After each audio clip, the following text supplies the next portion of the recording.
Hi guys, welcome to our channel mister సిసింద్రి.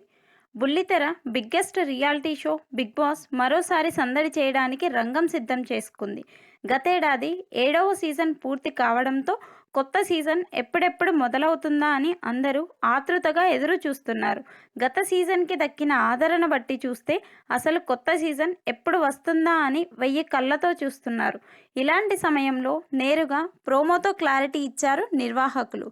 దీంతో ఒక్కసారిగా big boss lovers అందరూ active అయిపోయి అప్డేట్స్ కోసం ఎదురు చూస్తున్నారు. అయితే ఈసారి కొత్త సీజన్ని కూడా అక్కినేని నాగార్జుననే హోస్ట్ చేయబోతున్నాడు. ఇప్పటికే బిగ్ బాస్ 8కి సంబంధించి లోగో ఫోటోలు కూడా నెట్టింట వైరల్గా మారాయి.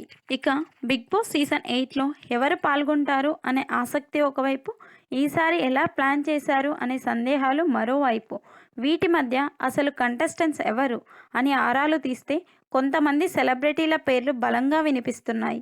పోయిన సీజన్ మాదిరి ఎక్కువగా సోషల్ మీడియా పర్సనాలిటీస్లను కాకుండా కాస్త సీనియర్, మీడియం రేంజ్ సినీ, బుల్లితెర సెలబ్రిటీలను ఎంపిక చేస్తున్నారని తెలుస్తోంది. ఈ క్రమంలో బిగ్ బాస్ కంటెస్టెంట్గా senior serial actor, director ETV Prabhakar రాబోతున్నాడని కొన్ని వార్తలు సోషల్ మీడియాలో చక్కర్లు కొడుతున్నాయి. ఈటీవీ ప్రభాకర్ గురించి తెలుగు ప్రేక్షకులకు పరిచయం అక్కర్లేదు. దాదాపు 20 ఏళ్లకు పైగా అటు ఇండస్ట్రీలో రాణిస్తున్నాడు. సీరియల్లో అయితే ప్రభాకర్కి తిరుగులేదు. నటుడిగా మాత్రమే కాకుండా డైరెక్టర్గా కూడా ప్రభాకర్ ప్రూవ్ చేసుకున్నారు.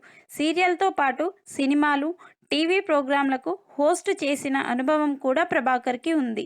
మరి ఇలాంటి మల్టీ టాలెంటెడ్ పర్సన్ని బిగ్ బాస్లోకి పిలిస్తే ఫ్యాన్స్కి అంతకన్నా ఆనందం ఏముంటుంది? చూసేందుకు కూడా సీనియర్స్ ఉంటే హుందాగా అనిపిస్తుంది. అలాగే ప్రభాకర్ ముక్కుసూటి మనిషి, ఏది అనిపిస్తే అది చెప్పేస్తాడు. ఎవరు ఏమనుకున్నా కూడా ప్రభాకర్ అస్సలు పట్టించుకోడు. ఇలాంటి పర్సనాలిటీ బిగ్ బాస్కి కంటెంట్ క్రియేట్ చేయడానికి చాలా అవసరం. ప్రభాకర్ బిగ్ బాస్ హౌస్లోకి రావడంపై మీ అభిప్రాయాన్ని కమెంట్స్ రూపంలో తెలపండి.